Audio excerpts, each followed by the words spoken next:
Ladies and gentlemen, we have a really fun episode for you today. Bassmaster Elite Series Pro Mark Menendez stops by to talk classic and retro baits. So over the next hour or so, we're going to get the scoop from a 30-plus year pro about his favorite old school crankbaits, jerkbaits, topwaters, plastics, and more on today's episode of Tackle Talk. Hello everybody, I'm Bill Dance, and you're listening to Tackle Talk. This is the Tackle Talk Podcast, brought to you by American Legacy Fishing and Outdoors. World-class fishing gear, unmatched personal service. Now, here's your host, Andrew Hayes. Hey everybody, welcome back to another episode of the Tackle Talk Podcast. As always, this wouldn't be possible without the amazing folks over at American Legacy Fishing and Outdoors, a great Midwestern tackle shop right there in southern Indiana. They are waiting to take care of you for all of your fishing needs. We're talking rods, reels, line, baits, new or used rods or reels too. That's important. It's not just brand new gear. Over at ALF, they have the internet's best selection of lightly used fishing gear as well. We're talking brands like 13, Megabass, Shimano, Daiwa, Dobbins, Loomis, Arc, St. Croix, and a ton more. I just checked before I turned on the microphone. There is a used Shimano Chronarch MGL for $200 right now over on the ALF used page. There's also a used Corrado 300K for $159 if anybody's looking for a swim bait reel or a musky reel. There you go. All of that and a ton more is waiting for you over at AmericanLegacyFishing.com. And that doesn't even count all the great sales they're running daily, their American Legacy Elite program that gives you 10% back on every single order that you make, free shipping, and a ton more benefits, a great trade-in program. If you've got used gear sitting in your garage that you want to turn into cash, they've got you covered. Go check them out, www.AmericanLegacyFishing.com. And as always, you can use code TACKLETALK5. That's going to save you an extra 5% on regularly priced and sale items. So it's stackable on all the sales over on the website, www.AmericanLegacyFishing.com, and use code TACKLETALK5. Okay, everybody, today we are lucky enough to be joined by a gentleman that has been on the Bassmaster Trail for over 3 decades. He has more experience than I or probably anybody listening to this will ever have on a wide variety of fisheries, spanning multiple eras of bass fishing, and he's a diehard bait guy to boot. So that gentleman is none other than Mr. Mark Menendez. Now, I've obviously known about Mark for a long, long time watching the Bassmaster Trails, but I've never had the chance to actually talk to him before until I went down to work the Bassmaster Classic this year. And one of the days that we were doing live at the desk there, Mark was our guest. And getting the chance to sit there and listen to Mark talk, you're going to hear it today. He's just got a great way about him behind the microphone. I mean, it's no wonder that he has his own TV show, right? He's a really fun, interesting guy just to have a regular conversation with, let alone on the fishing side. So that was great. But then down at the Classic, after we got done working, I just got the chance to talk to him, and I was like, man, we've got to get him on the show here soon. And then on top of that, we have a common friend in Kevin Baxter, the bait man, who definitely knows his baits. And Kevin has told me multiple times that Mark would be a great guest on this show, and he knows his baits inside and out. So then it just became finding the right time to do the episode. And as we alluded to on last week's show, I thought right now, this very specific Tuesday that you are listening to this, would be so much fun to talk about old school, retro, classic baits, because right now, if you open up Instagram or Facebook or YouTube, it is day one of ICAST 2025, which means you are currently being inundated with videos of pros and influencers and company representatives standing in front of a booth, holding up a brand new bait, and they're telling you all about the latest offerings from hundreds of companies. And you are just getting on repeat this sort of canned video of, hi everybody, this is so-and-so here, and I'm over here at the X-Baits booth, and I want to tell you about something brand new we're coming out with this year, the X-Shad. This is a revolutionary bait that we've been working on for a few years now, and we're so excited to finally get to show it to you. this 2.75-inch straight tail minnow features blah, blah, blah, right? I know that you're seeing that over and over and over again. And at some point, you just need a break from all of that. Well, today, we want to be your escape from that, because while everybody else is out there talking about new, we've got the man here to break down all of his favorite older lures that he's used over the years and why some of them still deserve to be in tackle boxes today. So I loved doing this episode because I, like you guys, got to kind of just sit back and learn and soak in everything that Mark was saying. And Mark did a great job breaking down some of these older baits and the nuances and intricacies of each of these baits. And let's just say that my eBay searches look a little bit different today than they may have a few days ago, and yours might too after this. So without further ado, let's get to our conversation with Mark Menendez. All right, ladies and gentlemen, today we are joined by a very special guest, one of the longest tenured anglers on the Bassmaster Elite Series, I believe currently a 3-time BASS champion, a 30-plus year pro, probably at this point, legend, Mark Menendez. Mark, thank you so much for hopping on Tackle Talk today. Well, thanks for having me. I don't know about the legend status. Why don't you just call me the old guy that's hanging around so long. So, but thanks for having me. It'll be fun. So I probably should have checked, but what is it now? It's got to be 30, 35 years, right? When did you actually start? I fished my first Bassmaster event fall of 1991 in Alton, Illinois on the Mississippi and Illinois rivers. So 34 years. And you've been just pedal to the metal ever since. I was lucky enough to qualify for what it then was the elites, the BP top 100s. I was the last guy in. In my first year, and I've been there ever since. So you're a Paducah, Kentucky guy, I believe, right? So Kentucky Lake, but then you have Tennessee River, Ohio River, Cumberland River down there. I feel like, and I could be way off here, but that's a really cool area of the country to me because you're kind of in between a lot of different distinct styles of fishing where you're almost, I'm guessing you kind of end up becoming a jack of all trades. You don't really get pigeonholed into, especially back in the day, what a true northern angler was or a true southern angler. Like you had to wear a lot of hats. Is that a fair thing to say growing up around that area? That's very fair, Andrew. And one of the things that I always throw out there is which state in the lower 48 has the most miles of navigable water? Is it Kentucky? That's Kentucky. I did not know that. We have more miles of navigable water in the lower 48. So yes, I had many different opportunities. I had many different styles of fishing to use different lures, spring, summer, winter, and fall. But I did have to learn some things while I was on tour. One of those was grass fishing, vegetation. I didn't have vegetation here on Kentucky and Barkley Lakes when I was growing up, so I had to learn that on tour. Sight fishing was another thing that I had to learn. We had dirty water when I was a kid, and then the northern smallmouth thing is it's total different style of fishing. So yeah, I had a good base knowledge because of all of the different waters that I was around, all the rivers and the big lakes and the small. We have a lot of small impoundments as well in Kentucky that all have different personalities. So there were a few things that I had to learn and figure out on my own on tour.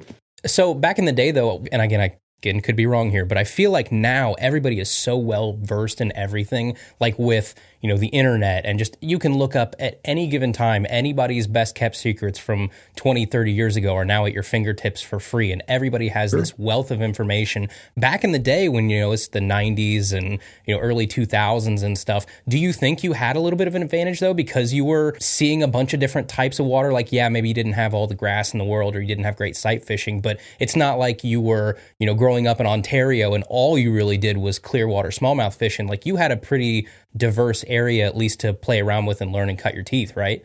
Well, what I had a long fishing season, and yeah. I'm not a hunter, Andrew. I do love to duck hunt. I love to be a waterfowler. I love getting to do that. So I really didn't put my rods down. So my fishing season was basically from January, the end of January, all the way through December.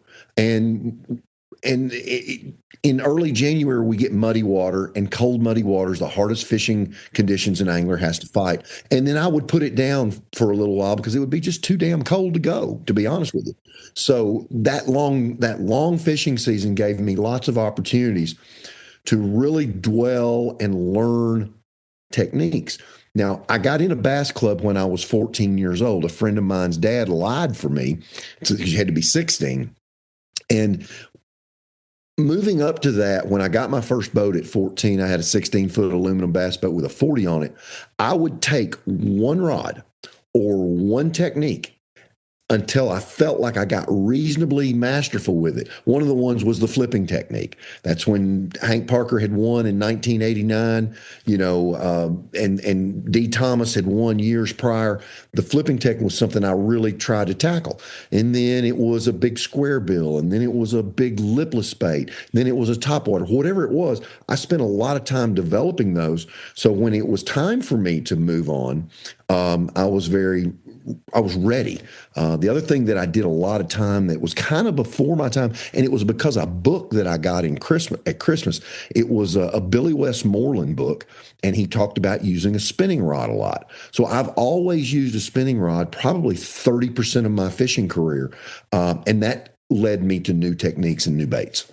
So what you kind of described there is something we've talked about on the show a lot, is like sometimes you just have to learn to love a technique. Like you have to force yourself to go out there and basically spoon feed it to yourself. So I did that with a lot of stuff over the years. I did that with the wacky rig. I was never a wacky rig guy. And I was like, I'm tired of getting my butt kicked by these people that are just wacky rig masters somehow. Like I'm just going to spend a week and just go fish a wacky rig and skip docks and do whatever and learn all the little kind of intricacies of a wacky rig. Same thing with a scrounger head and a spook back in the day. And even to some extent, like bladed jigs when I first got hip to chatterbaits like 10 years ago or whatever it was. Like you have to go out there and be like, I know that guys are catching it on this. I just need to learn and force myself and not revert back to my comfort zone when things get a little bit tough out there and just go back to what I know. It's like sometimes you do have to say, I'm leaving everything else at home except this. Well, and there's one bait, and I'm going to make you try to guess what bait is my absolute weakness, that I still go work on from time to time with one bait. And what bait do you think that might be? I mean, you're good with a frog? Close. I'm very comfortable with a frog. But if you give me a buzzbait, Andrew, okay, I'm going to take it away from damn near every fish that bites. To this day, I have to fish. If I'm going to be successful on tour fishing a buzzbait, I have to throw it and look that way. I will take it away from those. I get so darn excited. They come up, it's visual, they eat the dang thing. That is the biggest weakness I have in my arsenal is a buzzbait. That was like me when I first started fishing a frog back in the day. Was like I was ripping that thing out of fish's mouths like nobody's business. And it's like, Andrew, calm down, count to like 3, and then set the hook. It worked so hard to go up there and get that frog. It is not going to immediately spit it out. Give it enough time to get it in its mouth. Exactly. So what is your absolute favorite technique then? Like if you had to just pick one for the rest of your life? Oh, dude, there's so many things I love to do. But the one that really, really gets me excited is burning a spinnerbait, because the spinnerbait's coming at me at Mach 1 and the smallmouth's going that way at Mach 2. And I've developed my own rod and reel setup and line setup and the whole technique. I get so into it. I'm such a geek when it comes to that. But that bite, when I discovered that bite, the whole world came to me. I mean, it was just, I won an open tournament in 2005 at West Point and utilized that a bunch. Some of my better fish came burning a spinnerbait, but I've used it all over the world. And when you can particularly get largemouth to respond to a spinnerbait that's being burned, dude, you're in the driver's seat. I don't care. You're in the driver's seat. You're going to be in the top of the standings and or win the event. But that one right there has probably been my favorite thing that I've done. I love a big plug. I'm from Kentucky Lake. When I get that bite, I know the school's fired up. And this is all before forward facing. Yeah. You find that school of fish, and then when you do, you've got 15 rods and reels laying there, and you go through every rod and reel as fast as you can with a big plug on it. That's pretty good too.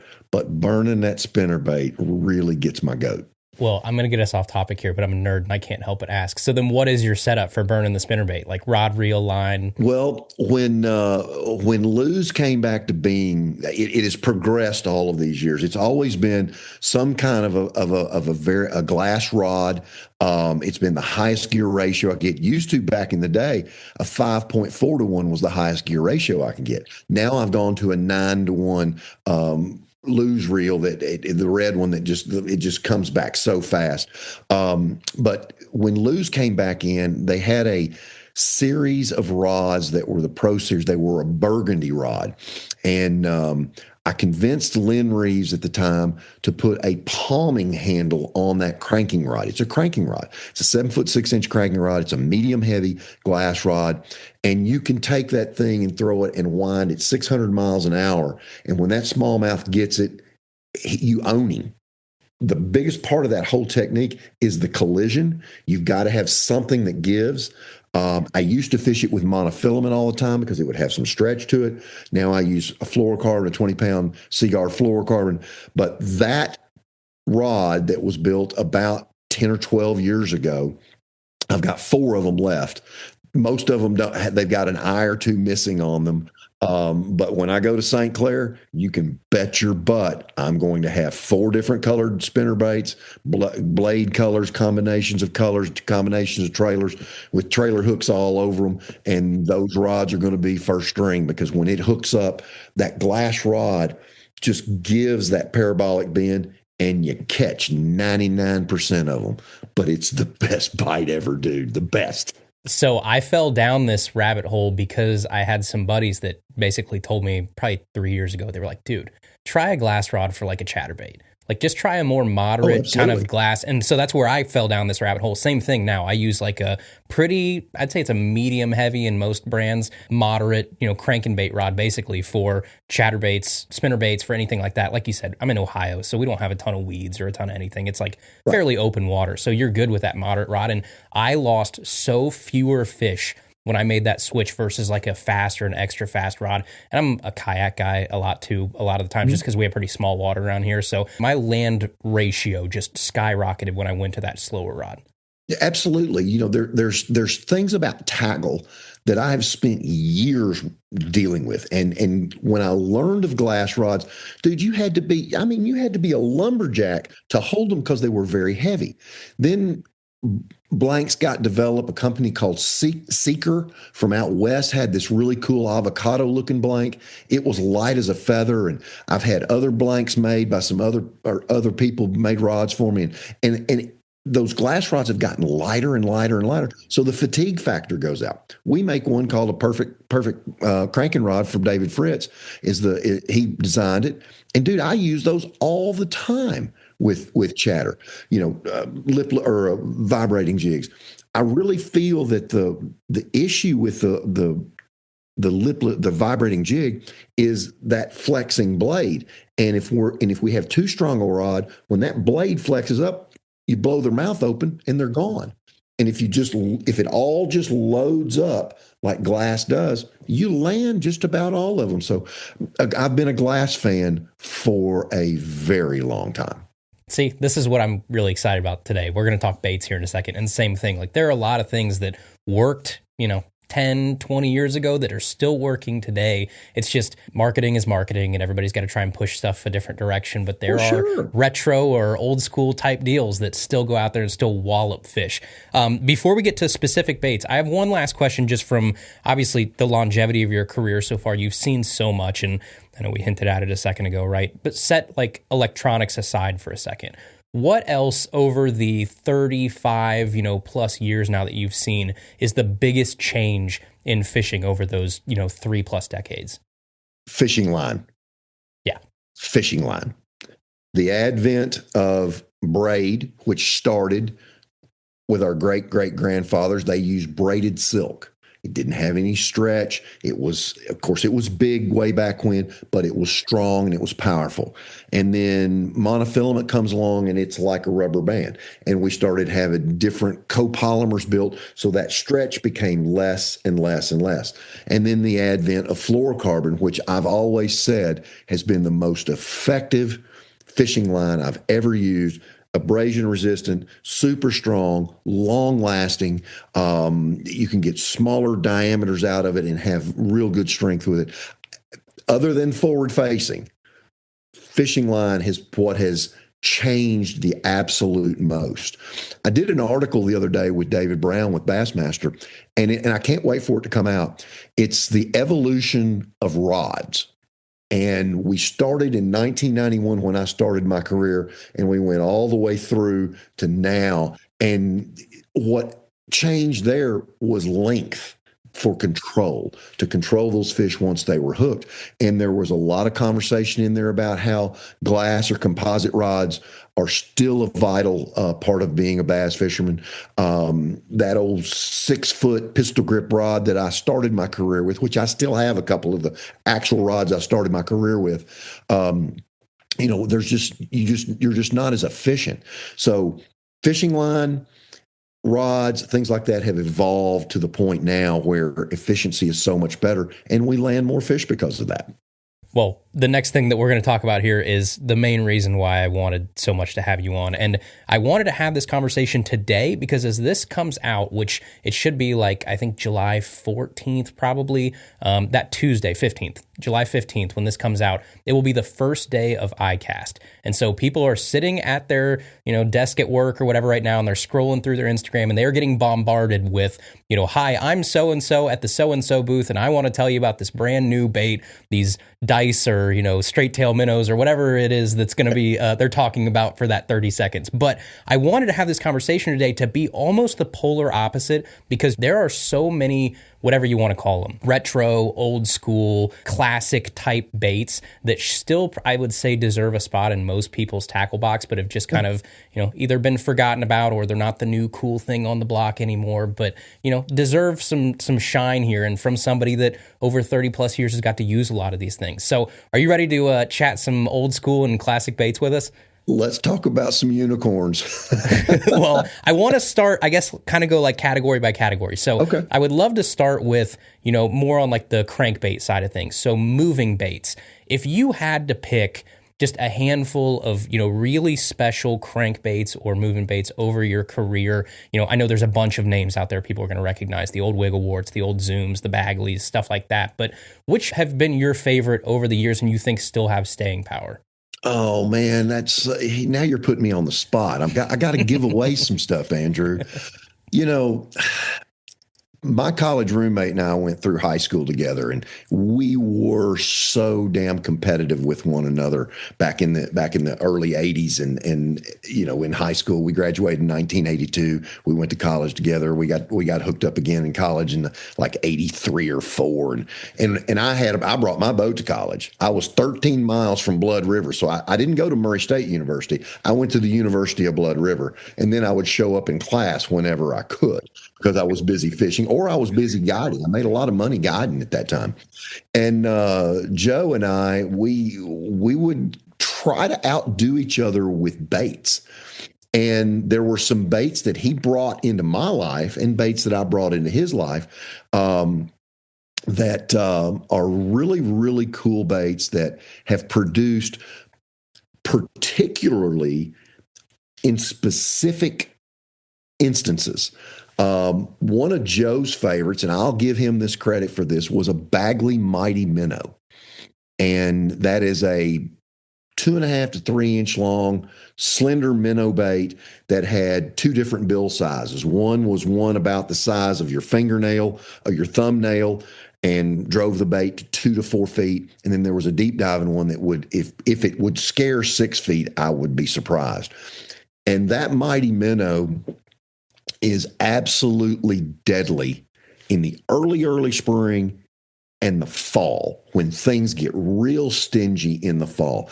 And most of these baits we're going to talk about, Andrew, tend to be more fall baits for me, because that's a very wishy-washy time of the year, particularly in the Southeast on Kentucky Lake. September, October, and the 1st of November are the worst times to come down here. It's very difficult. Fish are scattered. There's some up in the mud on bait. There's some on the main lake points. There's some still out in the main river. So you really get pigeonholed.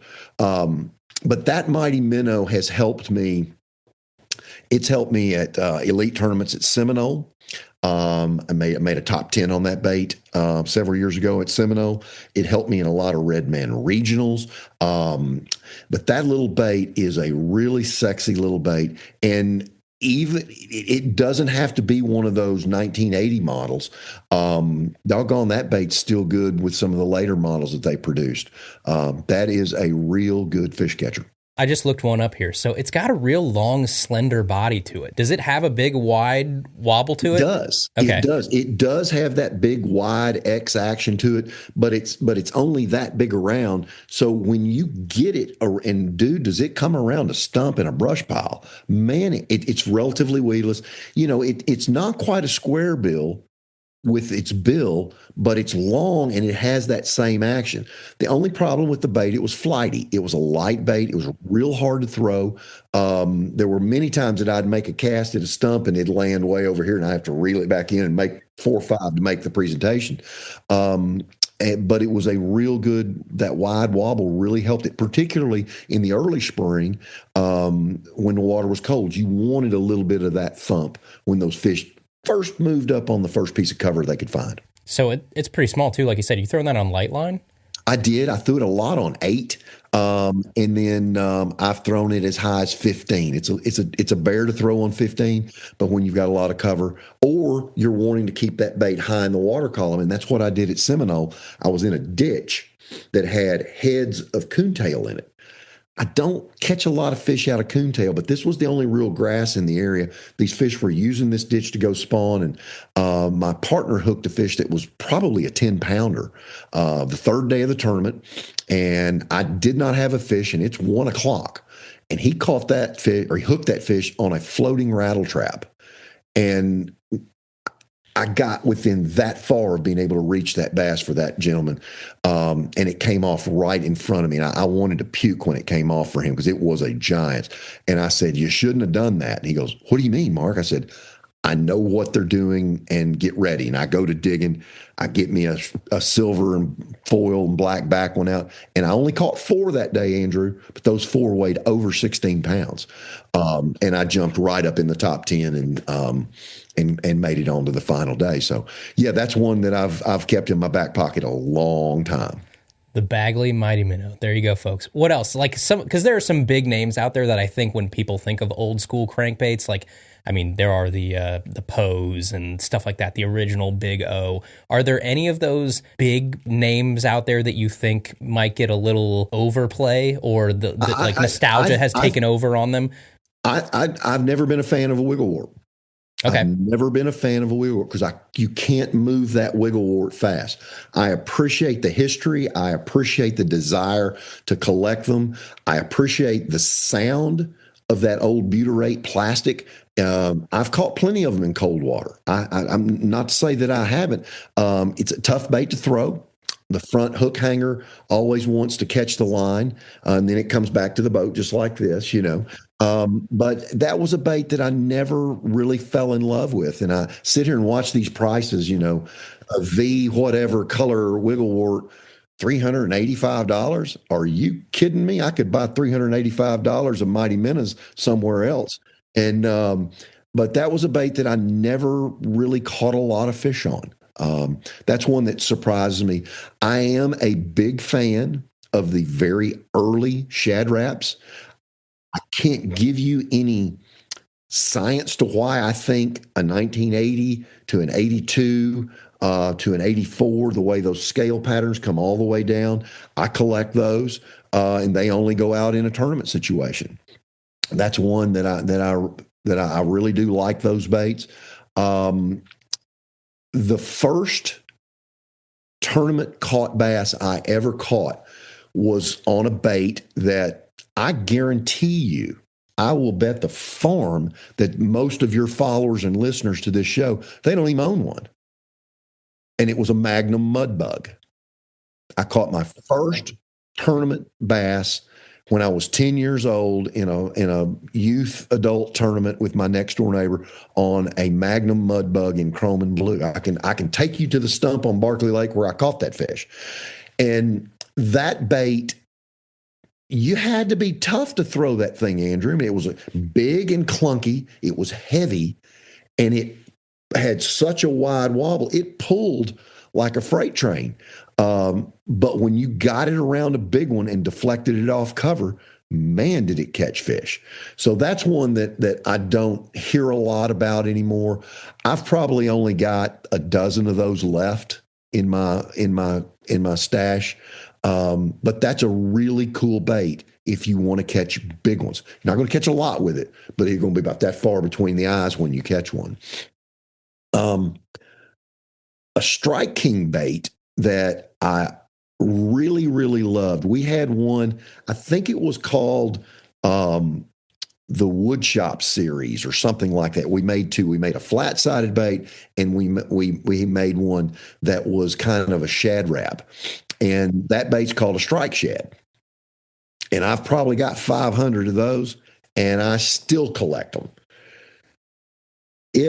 Where the old shad wrap with the scale pattern comes around, I don't know. I wish I knew what the hell that was that made those fish bite that or make me think they bite it.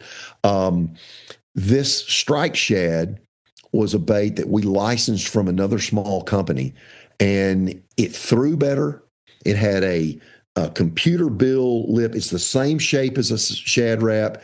It's a hint heavier, so you could throw it on bait casting if you needed to. There is something about that light line shad wrap strike shad bait that when you put it on a spinning reel and that line comes down at an angle to be retrieved on the reel, that's one of those things that I can't give you the scientific reason, but I can tell you it works a heck of a lot better. And that strike shad, I recently bought. I bought probably another 40 of them. I've got a lifetime supply of those, but that is a very, very special bait, specifically in cold water. So I want to ask you a bigger picture question about consistency of some of these older baits, because that's something, and when I first started throwing like a wiggle wart around and started to try and figure out what the hype was all about, and I was like, okay, right, you got to get the pre-wrap ones, you got to go on eBay and find them, and they say these things are magic or whatever. And the same thing, right? You go out and you throw them like, well, these kind of suck, right? I'm not a big fan of this. And then I had one bait. I bought it off eBay. It was like $8. It was a painter version, basically, where it was like, hey, it looks like crap. Someone can buy this and repaint it and do whatever. So I bought it for like $8 or $9, and I loved that little bait. It was just that one. It was like an old school, like rubbed bone type color. It looked like crap. But it ran so much different than almost every other pre-wrap wiggle wart that I had bought and tried to figure out. With the consistency of mass-produced baits now, is there a part of you that really likes that because every bait out of the box is almost exactly the same, or is there a little bit of where you miss the chance of getting that special bait?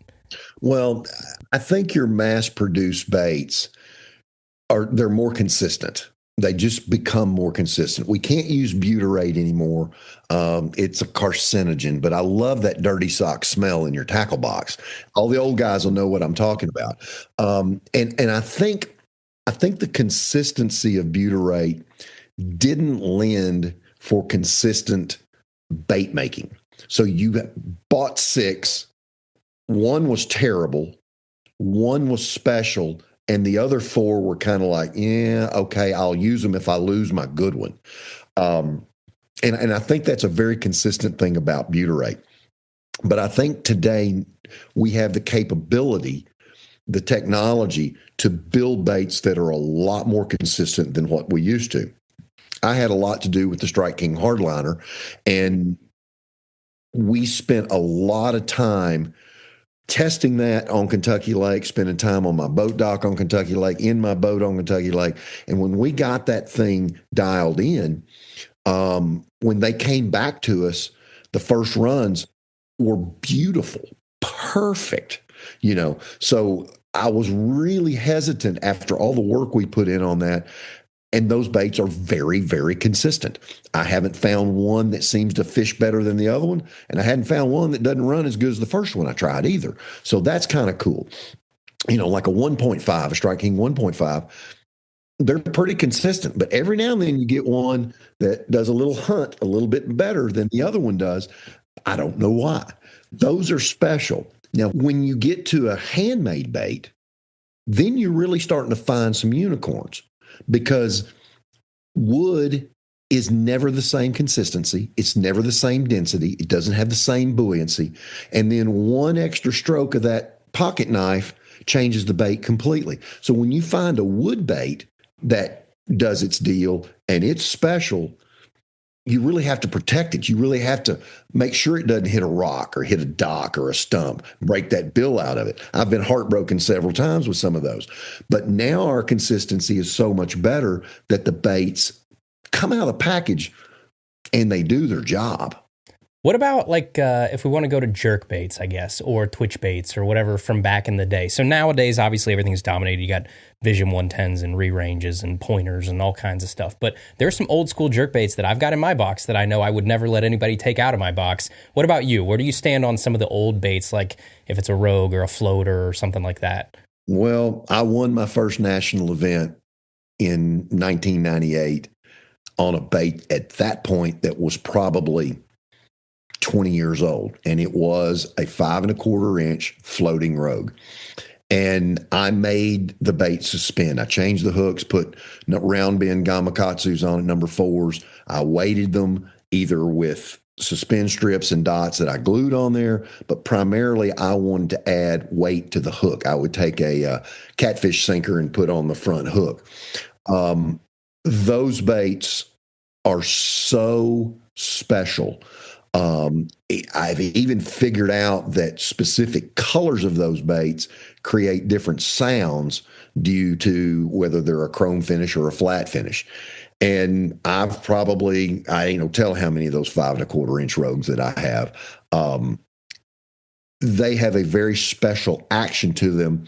I wanted the bait to be in a head down position when it was weighted, when I weighted it.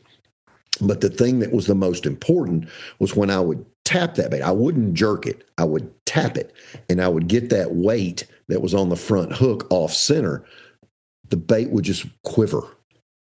And so I would go and look and find specific ones that had been painted that had lots of overspray on the sides of them. Dude, I got as geeky as you want to get on that.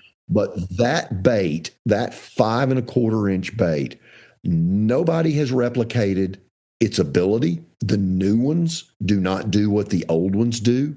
And nobody's built a bait that's like that. The only bait that's in its class that has a specific action that it can do some of the same things is an OSP Rudra. And Toshinari Namiki and I are great friends. We've been friends since the 90s. And when he came out with that bait, he wanted to mimic the bait that I won with in 98 at Pickwick and Wilson Lakes.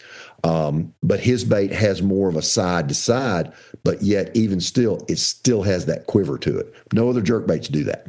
Yeah. A Rogue around here, I don't know if it's just the way we fish, still has a very special place with like the central southern Ohio folks around here. It's just like we're river guys and we've got a bunch of multi-species stuff. I mean, it's sawguy and walleye and smallmouth and everything. And it's just like when you're going out and you're talking about just the gross, dirty, muddy, cold water and you're in the middle of the winter time, you will see all of us down the river with Rogues in our hand. Like it is Rogue season.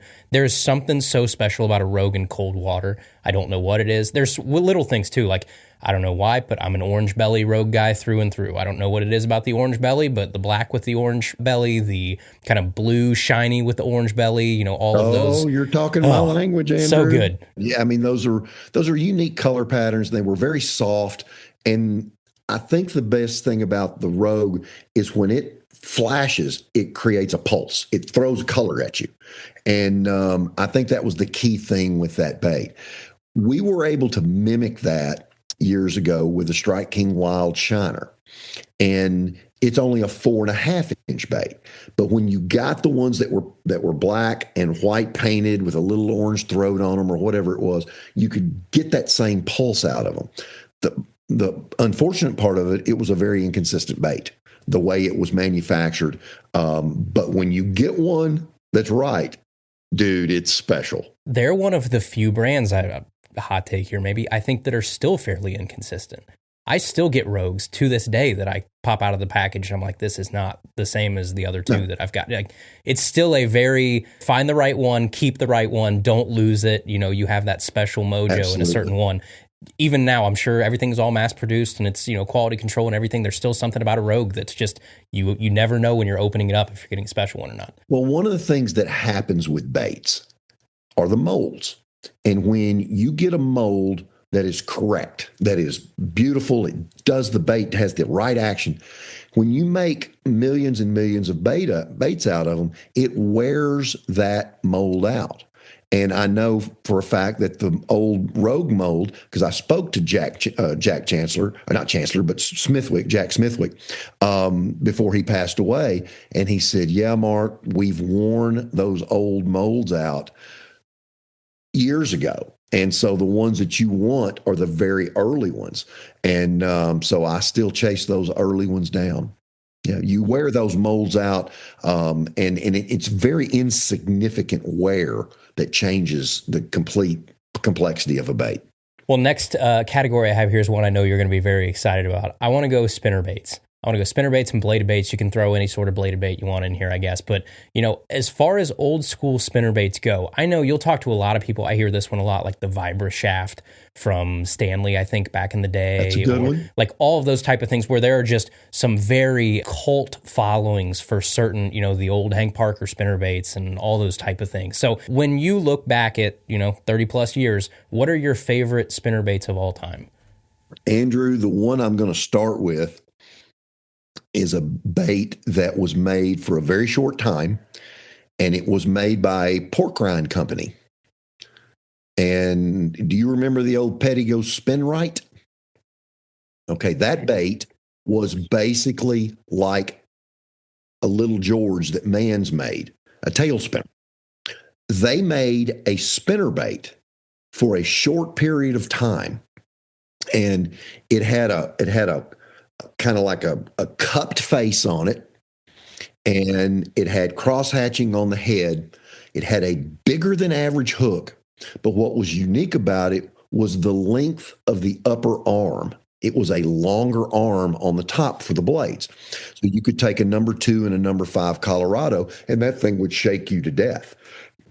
That was a really cool bait. The other thing they did, which was really neat, is they put a drop of solder on that upper arm so that the blades could never come up and get tangled on your line. That was a really cool thing. And I still have one of those baits left. And I caught the crap out of them on that same spinnerbait in early in my career. So that was a really cool spinnerbait that came from a company that made pork rinds. The other spinnerbait that probably had the most influence on my life was a Bomber Bushwhacker. And that was a big double Colorado bait that was probably a number 4 and a number 6 on most of those. And the man that was my mentor loved a black and white one. And I caught tons of fish on that number 4 and number 6 Colorado. There was a local bait made here called a Brushmaster. And it actually came from Seminole.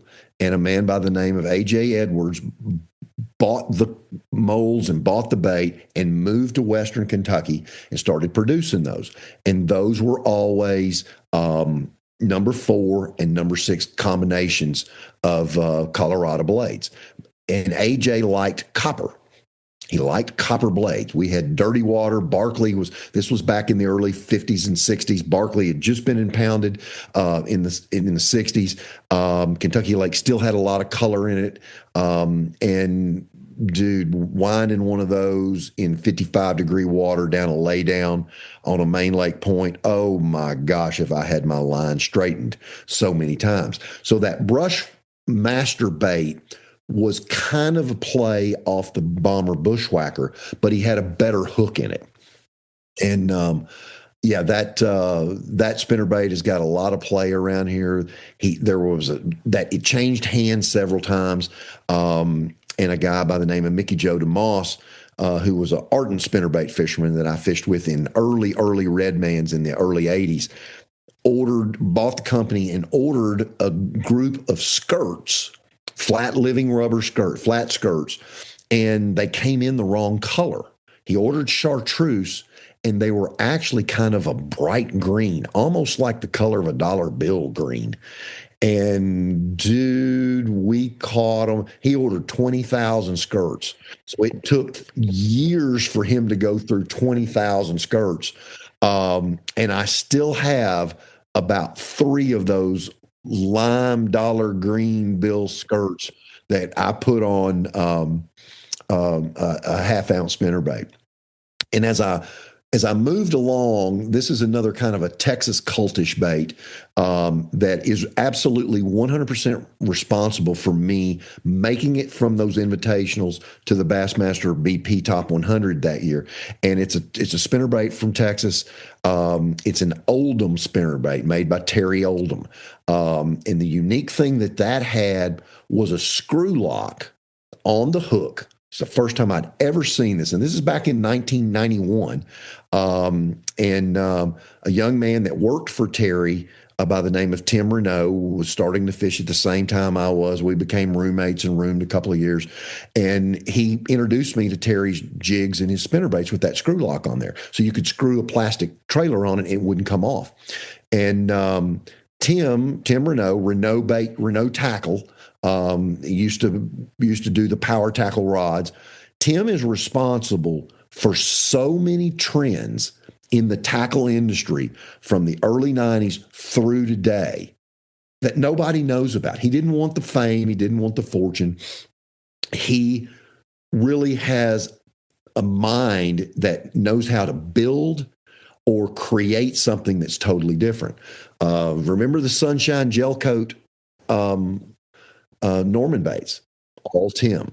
Tim went and worked for Bandit Bait Company and straightened out the 200 series Bandit when they were being made in Eagle Pass, Texas. Anybody heard of a 10XD? Tim had a lot to do with a 10XD. He's an incredible innovator and probably one of the top 3 fishermen that I've ever been in a boat with. He's the absolutely best jig dropping in deep grass of anybody in the universe. That's the accolades, and he's one of the nicest guys you'll ever want to meet. So that Oldham spinnerbait is one that I've had tremendous success with. That is the spinnerbait that I modified and put a cantaloupe colored skirt, an Elroy colored skirt, Elroy Kruger, one of Clunn's mentors, when I caught the biggest bass that's ever been caught in the Elite Series. And at that time, it was the biggest bass ever caught in the first 31 years of bass. So that half-ounce spinnerbait, that Oldham spinnerbait, has got a lot of mileage with me. What about topwaters? If we want to go to I know you're probably not going to have a buzzbait in here, but if we want to talk about Though my favorite buzzbait is the original lunker lure. There's something special about that original lunker lure. Topwaters are really cool. Are we talking about a topwater that moves fast? Are we talking about a topwater that's very seductive, that we move very slow? There are some very special topwaters in all of those categories. Obviously, the first one that became special to me was a Pop-R. I only got about 3 or 4 of the original Pop-Rs that had that very small lip that spit. They didn't bloop, bloop. No, they went and spit. That was kind of that was my learning. I was in college at the time, and that was me learning that individual baits made different sounds and abilities to retrieve differently. We have all kinds of walking baits. That Vixen has a tremendous following, but I caught as many on a Zara Spook as I did the Vixen, and still do to this day. Sexy Dog, really, particularly on a Sexy Dog, the small version and then the Mega Dog, those are 2 of the easiest walking baits you've ever seen in your life. Thinking about any of, I'll give you one. I pulled this out in 2023 at Santee. and I finished second in that event. I caught them real good the first day. I caught 2 big ones early on a cutter worm, and I went to the swamp up there in Santee, and I pulled out a bait that was dominant here in the fall, made famous by the first man to ever win $100,000 in a tournament, in a U.S. bass tournament, John Hunt from Waverly, Tennessee. This is one of his favorite baits, and it's a Gilmore jumper. That is, there's 3 different sizes. There's one that's little, there's a middle size that's a very thin one, and then there is a big one that is big and round, and the big and round was the best one. This is like so I'm looking it up right now. You're talking like a devil horsey looking type deal. It's a devil horse type bait, but it has a bigger profile to it. And when you rip that thing, it's more of a instead of a it didn't purr. It was a real metallic because the blades were really big. And there's only 2 colors that I ever throw. One is one that John called Old Blue. He was from Tennessee. I was from Kentucky. I'm a UK fan. Coach Adolph Rupp showed me how to shoot a jump shot when I was 9 years old. And John was a Tennessee fan, but he would throw Old Blue up here and wax our butts in the late fall. But I used that bait in the 2023 Santee tournament to get me to the third day, and then I made the finals and got to the final day and almost won the tournament.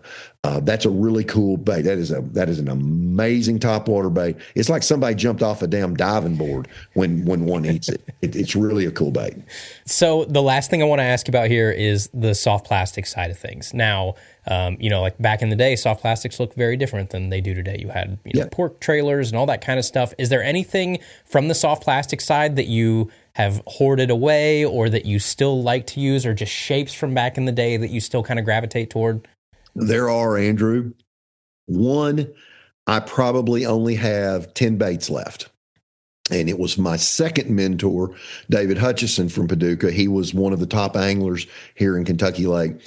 And he got to fiddling around with a bait called a centipede. Not the Zoom centipede. This is a Mr. Twister centipede. And so it's a 6-inch worm that has a little hook, a little hook, a little hook on each of it, and then a double tail. It was a very subtle bait. And David was ahead of his time using light line to flip bushes with. And I showed him that centipede, and he won. The biggest tournament we used to have here was the Boy Scout tournament. And in the mid to late 70s, he won 3 in a row of them every April, and it was on the centipede. That was a very cool shape bait that nothing else is made like that. But the one that I still use today that I actually had molds made, a good friend of mine and his son loved to fish, and Danny Everett and his son Alan, they like to make their own stuff. So I said, well, Danny, I got a deal for you. If you find where we can have the molds made, you keep the molds at your house, you make me a couple $100 a year, and we're good. And he says, deal. And it's either what you would call a salty sensation, a bat worm, or what we learned it as was a chicken foot worm. And that is a 6-inch, almost semi-ribbon tail worm with 2 large arms on it. And I don't know what the deal is with it, Andrew, but that damn thing catches fish. I still throw it on tour today. I've caught some of the fish that I've had great success on the St. Johns River with that bait. And I carry it everywhere I go. It's a real good post-spawn, brush pile, single log, shad spawn kind of bait. And dude, I mean, and nobody makes it anymore. Toledo Tackle made them for years. Hog Collar made one. It was way too thin. The chicken foot was made by Hugh Harville down here in Henderson, Tennessee. Hugh has passed away. Those molds are gone by the wayside. But that one was very influential on me. It's good enough. You're like, we need to get a bold bait here. I've already got them made. Yeah, I've already got them made. That's cool. Well, a couple final questions here. Obviously, I know we're getting close on time for you. A couple big picture questions, too. I know we talked about consistency earlier. What just about quality? How has quality changed for the better or the worse as things get more mass produced? Like we said, obviously consistency, bumps up, and that might be a good thing, but you do lose a little bit of the care and, quality control and paint jobs, things like that. How does quality compare when you pick up like a hard bait from today and a hard bait from 20 years ago? Well, old baits, hooks, the quality of the hooks, it's through the roof. I mean, they're surgical sharp now. They're chemically dipped. A gamakatsu is my favorite. It's always been my favorite hook. Hooks were not really good back in the day. They had very flat edges, and I spent a lot of time either with a stone or a file working on hooks. Shapes have changed a little bit. Durability is obviously better now than it used to be. Some of the baits were very fragile. They just could not last long.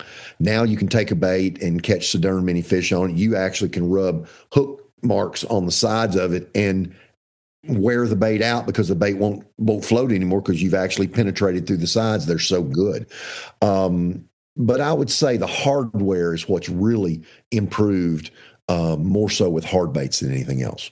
What about price? Like, I know that's a hot topic with a lot of people a lot of times, and you get like an old vintage bait and you look at the package and it says $2.99. You're like, oh my God, I wish these were still $2.99. But you also have to think, back in the day, $2.99 was not $2.99 like it is today. So you've seen these prices, over the years. How do you feel prices today are for comparable products compared to what they were? Well, that's a hard question to answer. When I was a kid, I'd go down to the local JCPenney after I had done my chores for the week and I had mowed the grass and taken the garbage out and done everything that I was asked to do. And I would have $2. And so I would have to take the change from last week that I got from the bait that I bought and take the $2 I got this week to get a new bait. And those baits were really special. I was really prideful in those baits. I don't remember where it was, but it's been about 3 or 4 years ago. I needed some spinner baits, and I'd gone through my Hack Attack spinner baits that I needed, and I went to a bait shop and I grabbed a half a dozen and a couple other little things here and other things there. And the guy says it'll be $89. And I said, do what? He says, yeah, those spinner baits are $15 a piece. And I had to have them. I needed them. I mean, I won a $10,000 check on them, so that wasn't a big deal. But I was like, wow.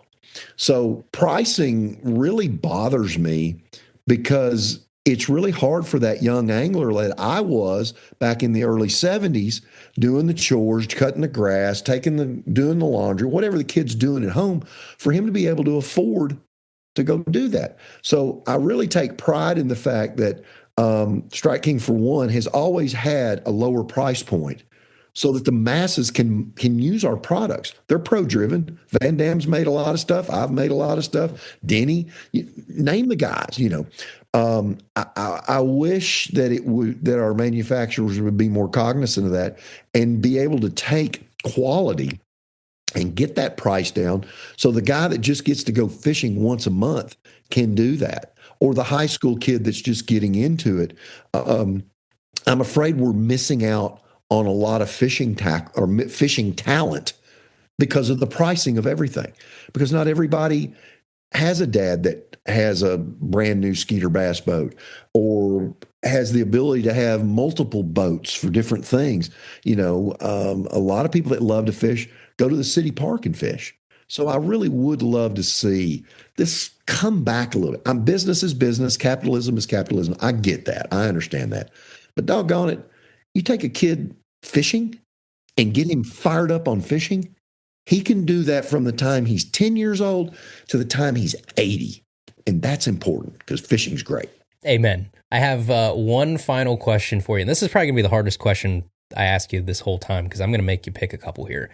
As we end today, and we're talking about baits with Mark Menendez, I want to know Mark Menendez's Mount Rushmore of all-time baits. Like, pick 4, any year, any price range, any technique, doesn't matter. Your top 4 baits of all time. New or old?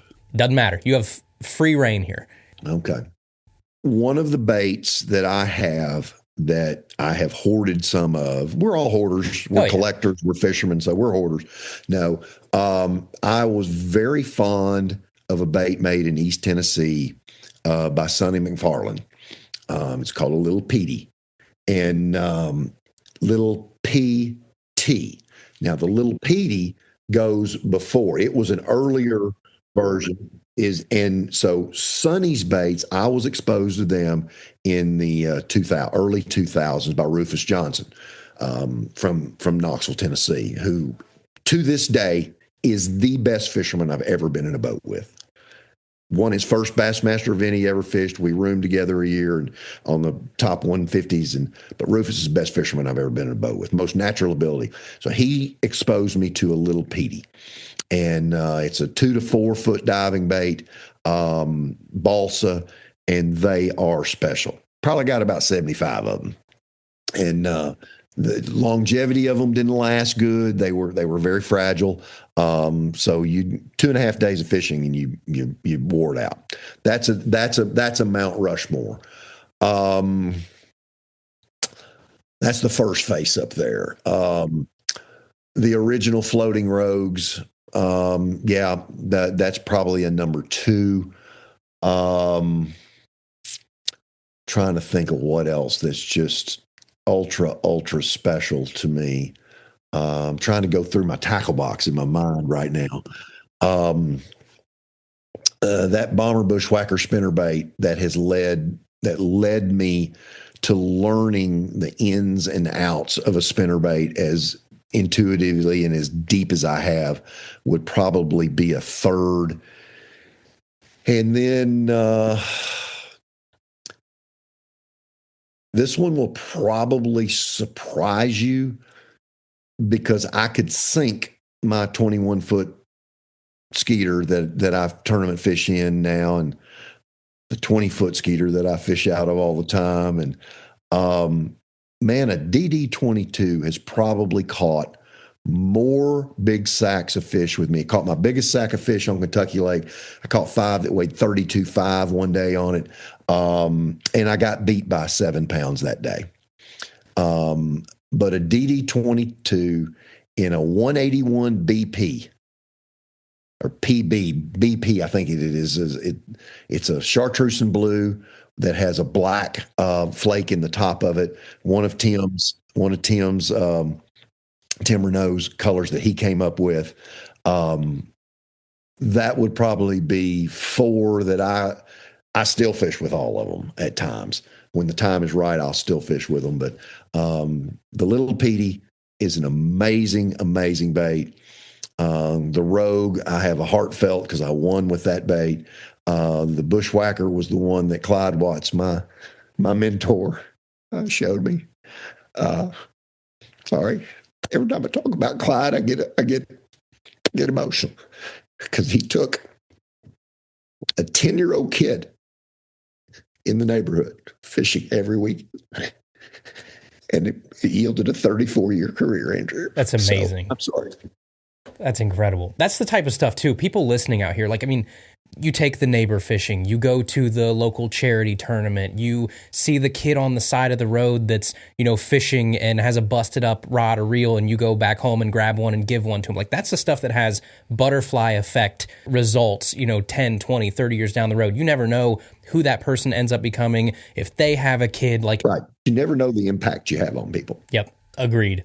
Well, thank you so much, Mark. This was awesome. We really appreciate you stopping by today and chatting with us and, getting to learn about these old school baits that we should probably, take more stock in and pay more attention to and look to what's worked for 10, 20, 30, 40 years before us. We appreciate it so much. Before you go, can you tell folks where they can keep up with you, what you've got going on, whether it's YouTube, Instagram, Facebook, where they can find out what Mark Menendez is up to? Well, you can find me at Instagram at Mark Menendez Bass, all one word. You can go to YouTube and you can see my television show, Mark Menendez Bass TV, and you can find that at MM Bass TV. That's the easiest two places to catch up with me. And life's changing, things are different. I'm looking at some new horizons. So it's fishing has just been great. 34 years. I never dreamt that I would have a career like that. And you can go back to my old high school fishing friend, and you can go look at his yearbook. And I signed at Future Bass Pro. So you never know. So Andrew, thank you for having me. Thank you for what you're doing. And I think your angle on tackle is so unique in bringing back these things that are very special, talking about these things that are very special. All of the baits that we talked about tonight have led to some new bait with a different twist. Yeah. There's one thing about fishing that never changes. It's very cyclical in nature. And the greatest things that came out eons ago, braided line came out in the 1900s. So there's nothing new. It's always a new twist, and technology is changing that to where these twists are different. But the ones that you learn with your rod and reel are always the most special. Incredible. Great way to take us out here. Mark, we appreciate you so much. We'll be keeping up with you. Ladies and gentlemen, that is Mark Menendez. Mark, thanks so much, man. Thank you so much for having me. Okay, everybody, that's our show today. Thank you again to Mark for coming on and educating us on some of the best retro and old school baits from the past 3+ decades. Always really cool to learn from someone that knows 10,000 times more than you do about a topic that they're really passionate about. And Mark is a diehard, nitty-gritty bait guy through and through. So we appreciate him stopping by and sharing a little bit of that experience and knowledge with us. And as always, we thank you guys for taking the time to listen to today's episode. We appreciate you all. Now, a quick reminder, next Tuesday is going to be our full unbiased, extended recap of all of the new gear that we saw at ICAST and our brutally honest opinions on all the items that caught our eye for better or for worse. So get ready for that. It's one of our best shows of the year. I really try and make sure that it is as comprehensive of an ICAST recap as you will find anywhere on the internet. So set your calendars for that. But in the meantime, feel free to subscribe on Apple Podcasts, Spotify, iHeart, wherever you listen to podcasts. If you can leave us a review wherever you listen, that would help a ton. Find us on the web, tackletalkpodcast.com. There you can submit a mailbag. You can check out our store. You can check out recent episodes. You can also email us at tackletalkpodcast@gmail.com. And we'll see you right back here next Tuesday for another brand new episode of Tackle Talk. Thank you for listening to the Tackle Talk Podcast. Tackle Talk is produced by Andrew Hayes. Copyright 2019. For more, please subscribe on Apple Podcasts, Spotify, or wherever you listen to podcasts.